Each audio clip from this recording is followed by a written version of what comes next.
You know, it's interesting.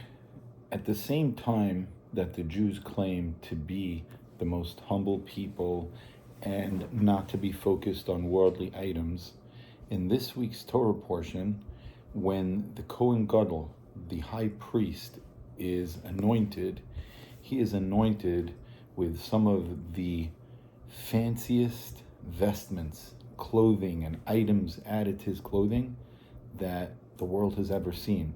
I would venture to say that what the high priest wore was more expensive, probably, than what any king or pharaoh or czar has ever worn since the beginning of time. Let's consider.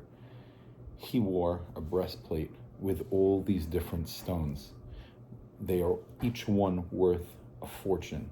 He wore the golden crown. He wore these different kinds of linens that took a master person at their trade to be able to create them perfectly. They were God's word, exactly how to make them.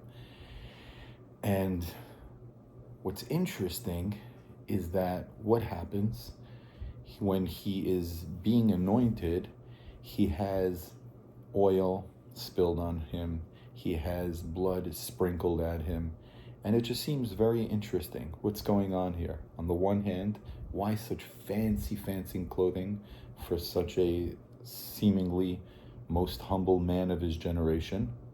And secondly, why the mess? You're wearing such fancy clothes. Wouldn't it be an insult? Shouldn't we keep it nice and clean? So I think that the answer to these two questions actually relate to each other. First of all, why was he wearing such fancy clothes? Because he represented God. And actually, it says in the Gemara, in the Talmud, that if a rabbi has a little stain, a little bit of dirt on his suit, it's a sin. Because since he represents God, he should look nice and clean, humble, not the fanciest suit, but he should look presentable. And the high priest, nobody presented and represented God more than him. I mean, this was in a time when the Mishkan stood, the altar stood, later when the Beis HaMikdash, the Holy Temple stood, and so he was representing. And so therefore he had to wear something spectacular. At the same time, what's going on? Why are we messing with it? Letting oil drip down his head, through his face, onto his beard. It had to drip off his beard, sprinkles on his ear lobe and over here and there. And the whole day was spent with sprinkling blood all over the altar. Now, if we think about it, right, these fancy clothing, we could title them under his crown. Let's call them gold, fancy things. There were stones, fancy clothing, gold. Gold. What is gold? Gold is this world. It's the recognition of success in this world monetarily. Then you have oil. What is oil? Oil is the next world. Oil is when you consecrate something, right? We use it for the menorah. We use it for consecrating the priests. I'm sure in other religions they have used oil for consecrating purposes also. Then you have blood. What's blood? Blood is life.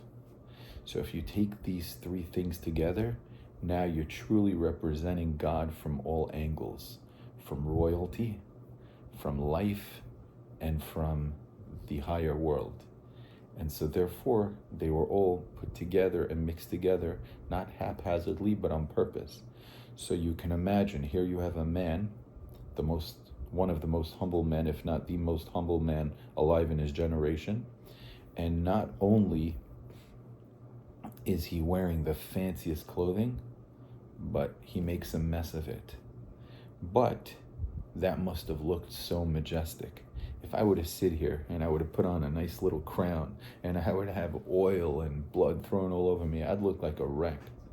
But if you put something within perspective of its circumstance, it changes things.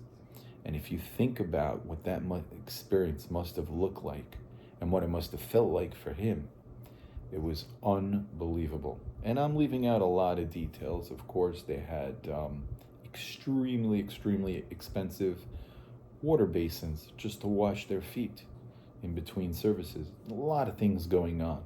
But focusing on the clothing at first doesn't make a whole lot of sense, but when you delve into it, it makes perfect sense.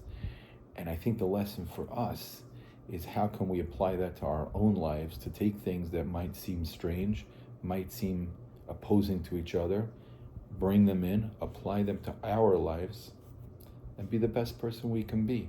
Take nice things and figure out how to be humble out of them. Take things that have worldly value and raise them up.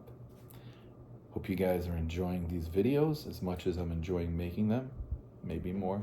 Don't forget to like, subscribe, and tell your friends. Have a great one.